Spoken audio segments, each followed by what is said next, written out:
नमो नमः। बहुत बहुत स्वागत है आपका अपने प्यारे चैनल सुगम संस्कृतम में। मैं हूं आपकी शिक्षिका प्रीति पांडे और आज मैं फिर से उपस्थित हूं आपके सामने लेकर क्लास 7th का जो पार्ट 2 था संधि, उसका दूसरा पार्ट। पहला पार्ट मैं ऑलरेडी आपको दे चुकी हूं और उसी का दूसरा पार्ट आज हम पढ़ेंगे और संधि के कुछ और 2 नए प्रकार के बारे में जानेंगे कि संधि के अगले प्रकार क्या है। तो बिना किसी देर की हम जल्दी से शुरू कर लेते हैं।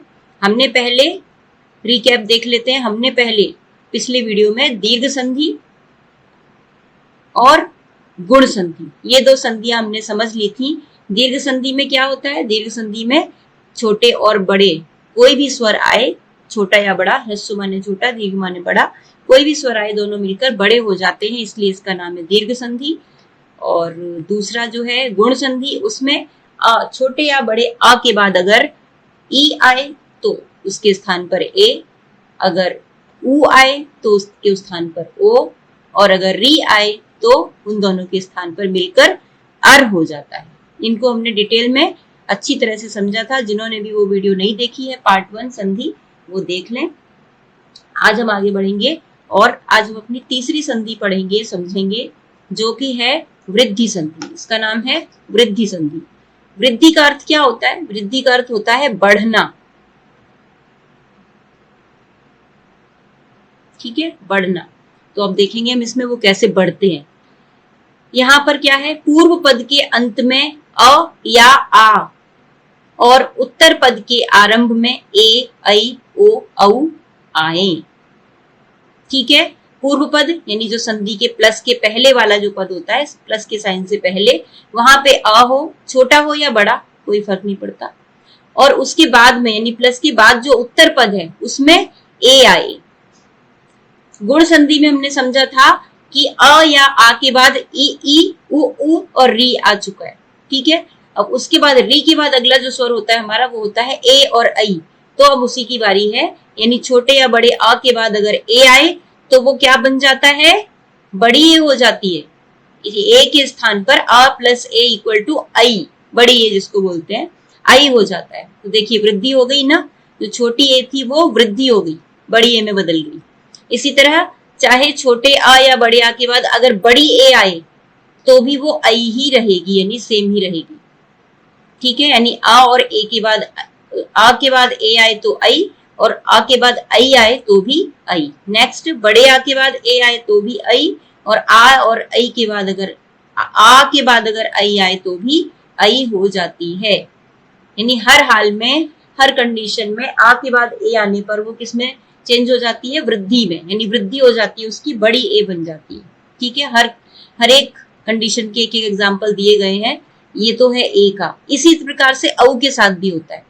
अगर आ और आ के बाद औ आए, यहाँ पे लिखा हुआ है ना, आ या आ के बाद उत्तर पद के आरंभ में ओ औ आए, जैसे यहाँ पे आ के बाद ए आ रहा है वैसे ही आ के बाद ओ भी आ सकता है। ये देखिए अगले एग्जाम्पल, अगली जो टेबल है उसमें आ के बाद अगर ओ आए, छोटा ओ, या आ के बाद बड़ा ओ आए, तो वो क्या हो जाएंगे? वो भी दोनों मिलकर बड़ा ओ हो जाते हैं। यानी आ प्लस ओ इक्वल टू औ, आ प्लस औ इक्वल टू औ। इसी प्रकार बड़े आ के बाद भी अगर ओ आता है तो औ, और बड़े आ के बाद औ आता है तो भी औ। यानी वृद्धि हो रही है, यहाँ पर इनकी वृद्धि हो जाती है। बस इसमें 2 ही है।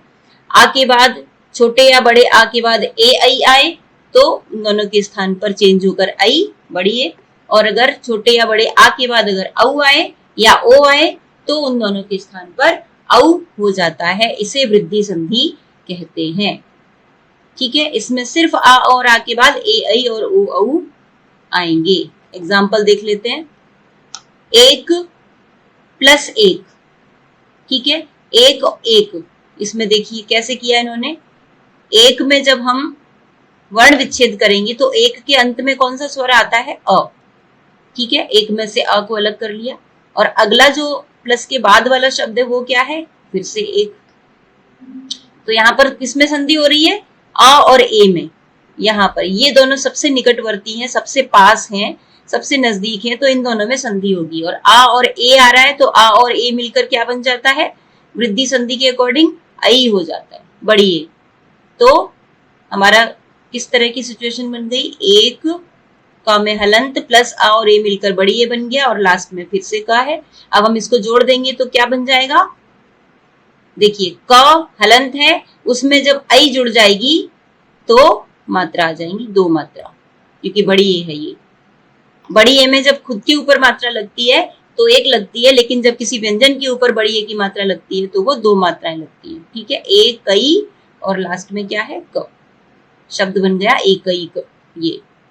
ठीक है, अब क्योंकि ये विसर्ग लगा है तो हम भी इसमें विसर्ग लगा सकते हैं, एक कई कह, अर्थात एक एक यानी प्रत्येक, हर एक। इसी प्रकार से धन प्लस एषणा, यहाँ पे भी धन में आ है, एषणा में ए है, आ और ए इक्वल टू बड़ी ए, तो देखिए यहाँ पे धनैषणा, बड़ी ए की मात्रा लगी है। इसी प्रकार से तव प्लस एव, तो आ प्लस ए इक्वल टू बड़ी ए, तो वा में बड़ी ए की मात्रा आ गई, तवैव। नेक्स्ट देखिए, आ के बाद ए, यानी तथा प्लस एव, तथा आ प्लस ए छोटी ए इक्वल टू बड़ी ए, तथैव बन गया। सर्वदा प्लस एव, तो सर्वदा में आ और बाद में ए, तो आ प्लस ए इक्वल टू बड़ी ए, तो दा में दो मात्रा आ गई, बड़ी ए की मात्रा। उसी प्रकार यथा प्लस एव, यथा में आ प्लस ए छोटी ए और हमारा शब्द बन गया यथैव।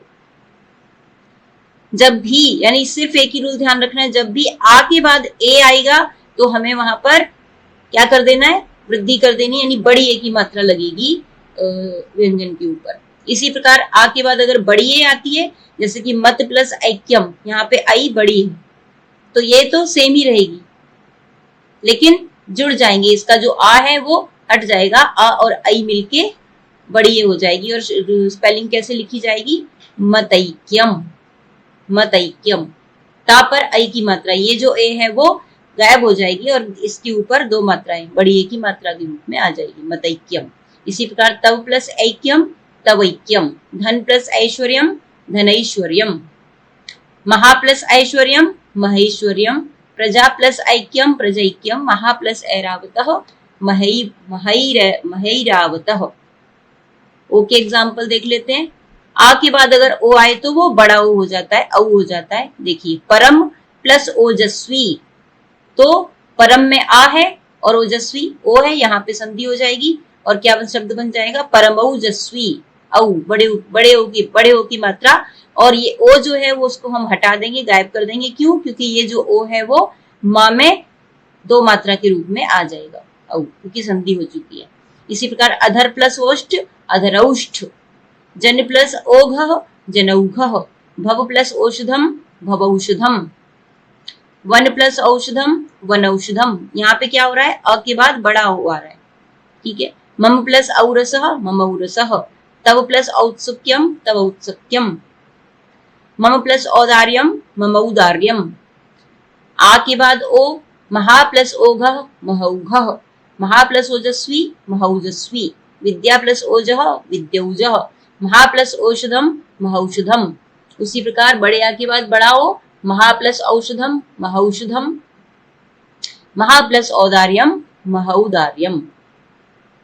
ठीक है, इतने सारे हमने एग्जाम्पल देखे, सब में क्या हुआ है? आ के बाद ओ आया तो बड़ा ओ हो गया, आ के बाद ए आया तो बड़ी ए हो गई। ये होती है हमारी वृद्धि संधि। अब नेक्स्ट है यण संधि।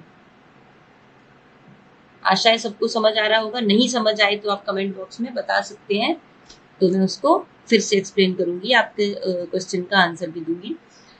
नेक्स्ट पढ़ते हैं यण संधि, नंबर 4 है, ये हमारी चौथी संधि है, यण संधि। इसका देखिए नाम क्या है? यण। आप य से ध्यान रखिए, इसका नाम ही य से शुरू होता है। इसका मतलब हुआ कि इसमें हमेशा जो हमें रिजल्ट मिलेगा वो य के रूप में मिलेगा, यानी इसमें य आएगा। ठीक है, रिजल्ट में, यानी संधि होने के बाद इसमें शब्द में कहीं ना कहीं य अवश्य मिलेगा आपको। ठीक है, और य से पहले हमेशा एक आधा अक्षर होगा, चाहे वो कोई भी आधा हो। आधा ता हो, आधा का हो, आधा चा हो, कुछ भी आधा हो सकता है। यानी इस प्रकार से होगा, एक व्यंजन आधा होगा और उसके बाद या होगा। ठीक है, उसी प्रकार से व भी होगा, पहले कोई भी आधा अक्षर और उसके बाद व। ठीक है, ये इस जहां पर आपको इस तरह की स्पेलिंग लिखी हुई मिलेगी, समझ लो ये यण संधि का एग्जांपल है। हम इसका रूल देख लेते हैं। यदि पूर्व पद का अंतिम वर्ण ई, उ, रि या री हो। क्या कंडीशन बताई? पूर्व पद यानी जो पहला पद है उसके अंत में या तो ई हो छोटी या बड़ी, उ हो छोटा या बड़ा, फिर या फिर री हो, ये है यहां पर री। ठीक है, पूर्व पद में। और उत्तर पद में क्या हो, यानी प्लस के बाद जो शब्द होते हैं इसमें क्या होना चाहिए? हमेशा अ या कोई भी असमान स्वर हो। असमान मतलब सेम नहीं होना चाहिए। ठीक है, यहाँ पर कुछ भी अ हो सकता है या कोई भी असमान स्वर हो सकता है। देखिए एग्जाम्पल में, यदि ई है, ती में भी ई है, यहाँ भी ई है, यहाँ भी ई है प्रथम पद के अंत में। लेकिन जो उत्तर पद है, प्लस के बाद वाला जो पद है, उसमें फर्स्ट एग्जाम्पल में आ है, सेकंड में ऊ है, नेक्स्ट में आ है, अगले में ए है। यानी सबके सब असमान है, यानी इधर ई प्लस ए, ई प्लस आ, ई प्लस ऊ, ई प्लस अ, यानी सेम नहीं है। ठीक है, सेम नहीं, क्योंकि अगर सेम होंगे, यहाँ पे ई और इधर भी ई हो जाएगी, तो वो दीर्घ संधि का एग्जाम्पल हो जाएगा। ठीक है, असमान स्वर होना चाहिए। असमान मतलब नॉट सिमिलर, जो सिमिलर ना हो, समान नहीं हो। ठीक है, तो अगर इस तरह की सिचुएशन होगी, इस तरह की कंडीशन होगी, तो किसमें बदल जाएगा? वो ई जो है वो या में बदल जाएगी। देखिए ये लिखा है ई के स्थान पर या में हलंत। ठीक है, ई के स्थान पर या बन जाएगा और उ के स्थान पर व बन जाएगा, व में भी हलंत। और री के स्थान पर र हो जाएगा, रा हलंत, ये वाला। ठीक है, ये तीन चीजें हमें याद रखनी, इसमें तीन रूल लगेंगे, मींस तीन कंडीशन रहेंगी। ई के बाद या उ के बाद या री के बाद कोई भी असमान स्वर अगर आता है तो ई के बाद असमान स्वर आने पर या में बदल जाती है ई, और उ वा में बदल जाता है, और री र में बदल जाती है, आधा र में हलंत। ठीक है, देख लेते हैं एग्जाम्पल से और अच्छी तरह समझ लेते हैं। पहला शब्द है हमारा यदि प्लस अपि। अब देखिए यदि के अंत में क्या है? यदि अपि हमारा शब्द है, दो शब्द है। पूर्व पद का अंतिम जो वर्ण है वो क्या है? ई, छोटी ई। यदि में से ई को अलग कर लिया, प्लस इधर क्या है?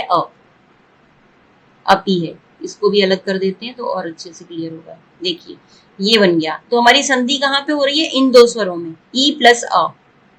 ठीक है, ई प्लस अ, यहाँ पे संधि हो रही है।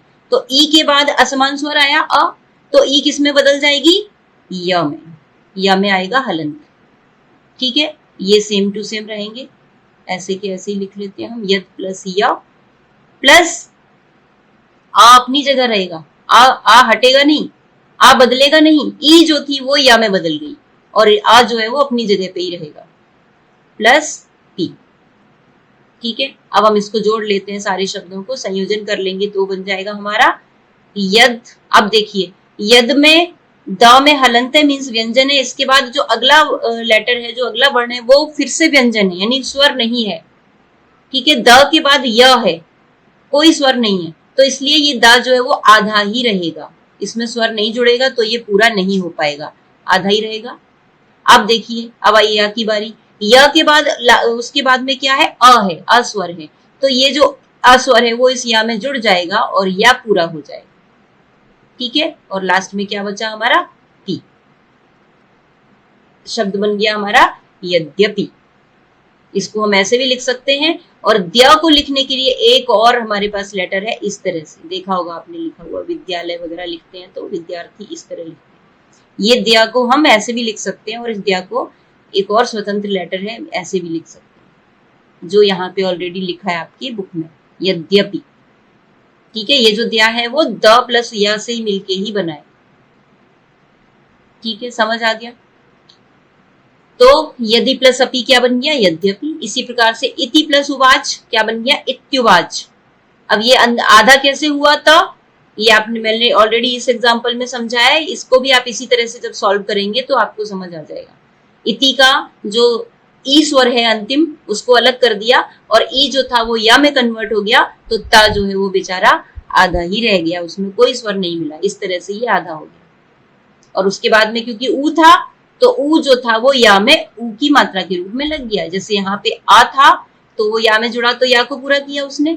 अब अगर इसके बाद अगर आ की जगह पे ऊ होगा तो ऊ मात्रा के रूप में आएगा, तो वो या के ऊपर मात्रा के रूप में आ गया, इत्युवाच बन गया। इसी प्रकार से है इत्यादि प्लस इत्यादि इक्वल टू इत्यादि, प्रति प्लस एकम प्रत्येकम। यहाँ पर बड़ी के एग्जाम्पल दिए हुए हैं, नदी प्लस उद्गम स्थलम नद्युद्गम स्थलम, देवी प्लस उवाच देव्युवाच, जननी प्लस अस्ति जनन्यस्ति, सती प्लस एषा सत्येषा। ठीक है, अगला देखिए ऊ के एग्जाम्पल देखिए। इसका भी एक एग्जाम्पल मैं आपको समझा देती हूँ, यही समझा देती हूँ। गुरु प्लस आदेश वाला ये कैसे हुआ। गुरु प्लस आदेश या आदेश, क्या हमारा नियम क्या था कि ऊ के बाद कोई भी असमान स्वर आए यानी सिमिलर ना हो तो ऊ किस में बदल जाता है, व में। ठीक है, देख लेते हैं यहाँ पे करके इसको। तो गुरु में से हम ऊ को अलग कर लेंगे, ऊ को अलग किया तो रा में हलंत आ गया, प्लस आदेश या आदेश। अब देखिए कहां पे संधि हो रही है, ऊ और आ असमान स्वर आ गए, ऊ के बाद आ रहा है, तो ऊ के बाद जब आ आता है तो ऊ किस में कन्वर्ट हो जाता है, व में हलंत। बाकी सारे शब्द वैसे के वैसे ही रहेंगे, उसको हम वैसे ही लिख लेंगे, गुर प्लस व प्लस आदेश। अब इसको जोड़ दीजिए, संयोजन कर दीजिए, तो इसको सबसे पहले क्या आ गया, गु। अब रा आधा है और उसके बाद कोई स्वर भी नहीं है जो उसको पूरा करे। ठीक है, तो रा आधा ही रहेगा और उसके बाद क्या है, व के बाद अगेन स्वर है आ, तो व में आ संयोजन हो जाएगा, मिल जाएगा, संयुक्त हो जाएगा, तो वा बन जाएगा पूरा। तो बन गया हमारा गुरवा और आगे का देश एज इट इज लिख लेंगे, गुरवा देश। ठीक है, ये है, ऐसे बना। अब देखिए इसी को लिखने का तरीका हम दूसरी तरह से भी इसको कैसे लिखते हैं, जैसे और आपकी बुक में लिखा है गुरवा, क्योंकि आधा रा है ना, तो जब भी किसी अक्षर से पहले, किसी वर्ण से पहले आधा रा होता है तो वो हमेशा अपने अगले नेक्स्ट शब्द के ऊपर, नेक्स्ट अक्षर के ऊपर रेफ के रूप में आता है, इसलिए वो रेफ के रूप में आ गया और हमारा शब्द बन गया गुरवादेश। ठीक है, इसी प्रकार से नेक्स्ट है अनु प्लस अयः, तो ऊ की जगह बन गया व, ना हो गया आधा और व में आ मिलके वा को पूरा किया और बन गया अन्वय। इसी प्रकार से गुरुआकृति गुरुवाकृति, सु प्लस अल्पम स्वल्पम, वधु प्लस आगमनम वध्वागमनम, वधु प्लस आदेश वध्वादेश। ये री के एग्जाम्पल है। भ्रातृ प्लस आदेश तो भ्रात्रादेश, इसको भी देख लीजिए, भ्रातृ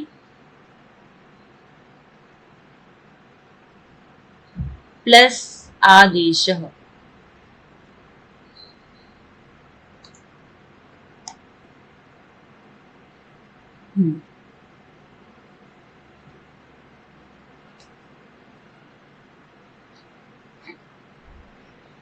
इतना ही लिखती हूँ, समझ आ जाएगा। उधर कर्सर पर वो सॉरी उस पे जा रहा है। तो भ्रातृ प्लस आदेश, भ्रा सेम रहेगा, त में से हमने री अलग कर ली, री से ऋषि, और इसके बाद आ रहा है हमारा आ, आगे का लिखने की जरूरत नहीं है। री और आ यहाँ पे संधि हो रही है, तो री किस में बदल जाता है, रा में, आधा रा।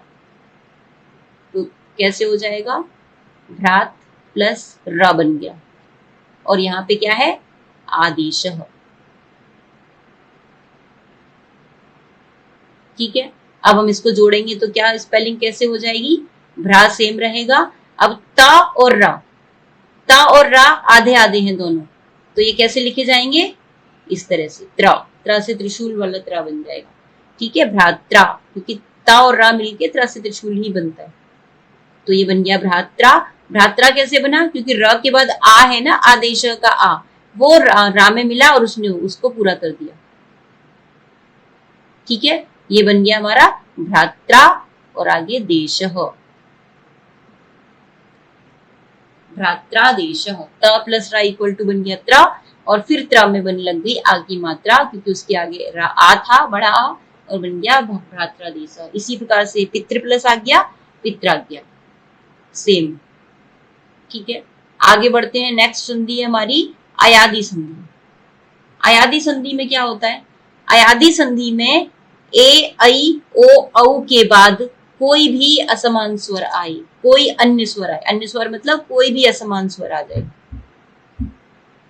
ठीक है, किसके बाद? ऊपर वाले एग्जांपल में हमने किसके बाद असमान स्वर पढ़े थे?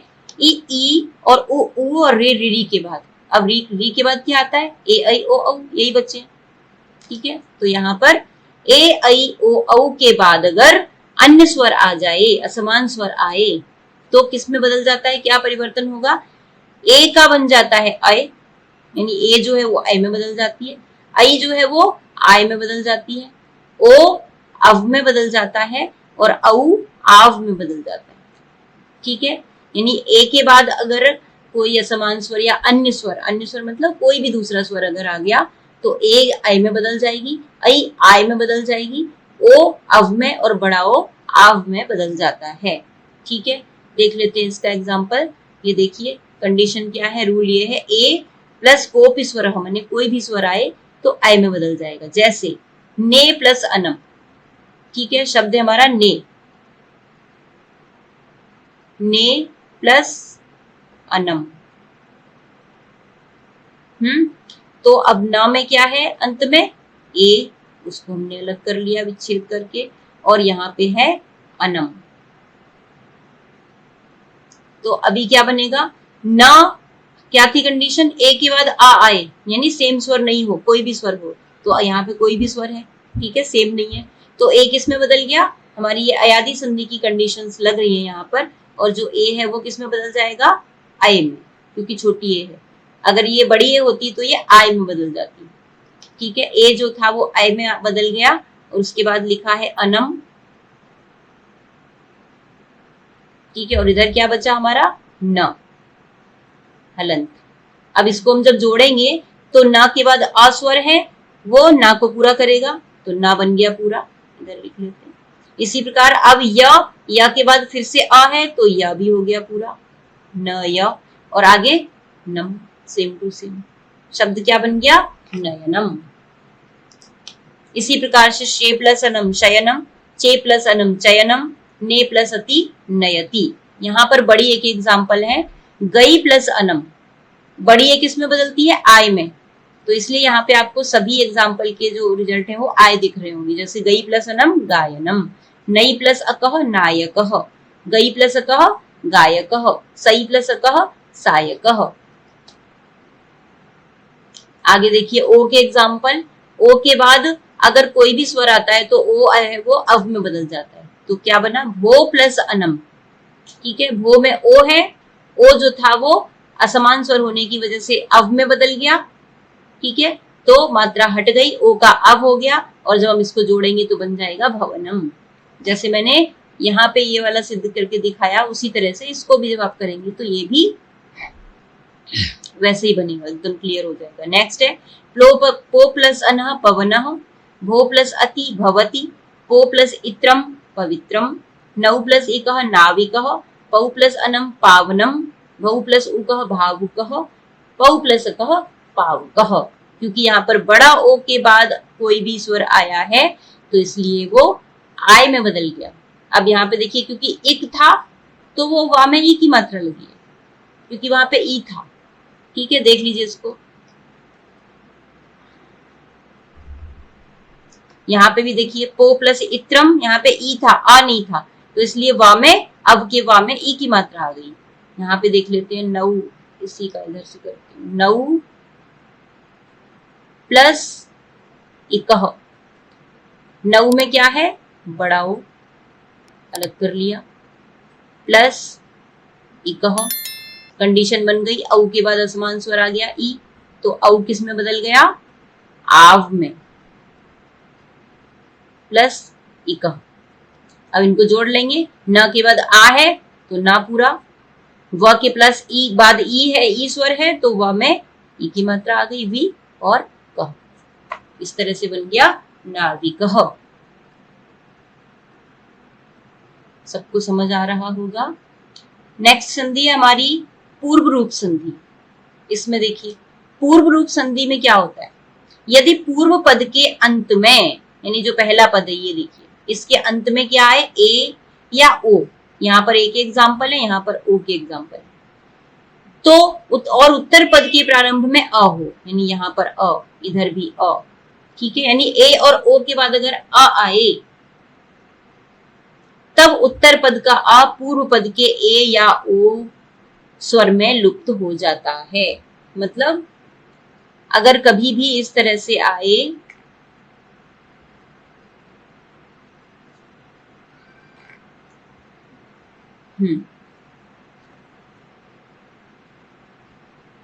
ए के बाद आ आए तो जो ए है वो किस में बदल जाता है, ए के बाद जो आ है वो पूर्व रूप, यानी उसका रूप बदल जाता है, आ का रूप बदल जाता है, ठीक है। इस तरह से अवग्रह के रूप में, इसको अवग्रह बोलते हैं। एस के साइन जो है ना, इस तरह आपने देखा भी होगा संस्कृत में लिखा हुआ, ठीक है, एस का जो साइन लगता है इसको अवग्रह कहते हैं। और ये कब होता है, जब ए के बाद आ आता है। इसको पूर्व रूप संधि भी, पूर्व रूप संधि कहते हैं। एग्जाम्पल देखिए, हरे प्लस अत्र, हरे के बाद अत्र, तो यहां पर क्या बन गया, हरे, हरेत्र। और इसका जो हम प्रोनाउंसिएशन करेंगे उसको आ को फिर नहीं बोलेंगे, कैसे बोलेंगे, हरेत्र, ऐसे बोलेंगे, हरेत्र। हरे प्लस अत्र, हरेत्र। अरण्ये प्लस अगच्छत, अरण्ये गच्छत। धर्मे प्लस अस्मिन्, धर्मेस्मिन्। विष्णु प्लस अत्र, विष्णोत्र। सो प्लस अहम, सोहम। बालो प्लस अस्ति, बालोस्ति।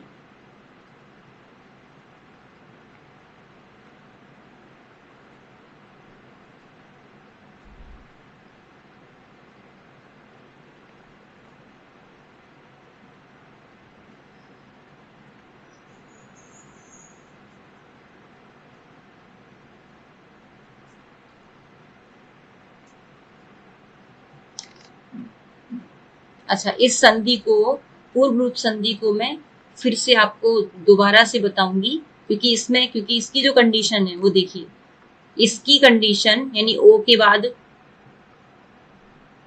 कोई भी स्वर, और यहां पर भी ए के बाद या ओ के बाद अ, यहां पर सिर्फ अ है और इसमें कोई भी स्वर है तो इसमें भी आ है, ठीक है। तो इसमें आप कंफ्यूज हो सकते हैं कि ओ के बाद आ इसमें भी आ रहा है और ओ के बाद आ यहाँ पर भी आ रहा है, तो दोनों में क्या डिफरेंस है, कैसे आप पहचानेंगे कि कहाँ पर पूर्व रूप है और कहाँ पे हमें पूर्व रूप करना है और कहाँ पर हमें अयादी करना है, ठीक है। तो इसलिए मैं आपको इसको फिर से, अभी क्योंकि वीडियो बड़ा हो जाएगा इसको समझाने के लिए, तो इसलिए मैं इसको दोबारा से अपने नेक्स्ट वीडियो में फिर से बताऊंगी और डिटेल में, ठीक है। तब तक के लिए आप यहाँ तक, अयादी तक अच्छी तरह से इसको पढ़ें और इसमें जो भी दिया है उसको पढ़ें, उसको समझें, ठीक है। फिर इसकी जो दोनों में जो डिफरेंस है, क्या डिफरेंस है, क्यों हमें अवग्रह बनाना है, क्यों पूर्व रूप संधि लगानी है, क्यों अयादी लगानी है, उसको मैं अच्छी तरह से डिटेल में नेक्स्ट वीडियो में बताऊंगी। तब तक के लिए आप इन वीडियोस को देखते रहिए और जो छुट्टियां हैं, गर्मियों की छुट्टियां, समर वेकेशन चल रही, उनका मजा भी लीजिए। साथ साथ में थोड़ा थोड़ा वीडियो देखकर पढ़ाई भी अगर आप साथ साथ करते रहेंगे तो आपको अभी आसानी रहेगी, क्योंकि अभी आपके ऊपर ज्यादा पढ़ाई का लोड नहीं है, तो आप मजे मजे में पढ़ पाएंगे, संस्कृत सीख पाएंगे और उसको समझ पाएंगे। तो आप संस्कृत को पढ़ते रहिए और मेरे वीडियोस उम्मीद कर रही हूँ शायद आपको पसंद आए और संस्कृत सीखने में आसानी हो। तो कीप लर्निंग। हाँ, और एक चीज, अगर कहीं भी कोई चीज समझ में आए तो आप कमेंट करिए, ठीक है, कमेंट बॉक्स में कमेंट जरूर करिए, वीडियो को लाइक करिए, शेयर करिए और चैनल को सब्सक्राइब, जिन लोगों ने नहीं किया है वो चैनल को सब्सक्राइब अवश्य कर दें। फिर मिलेंगे हम नेक्स्ट वीडियो में, तब तक के लिए धन्यवाद।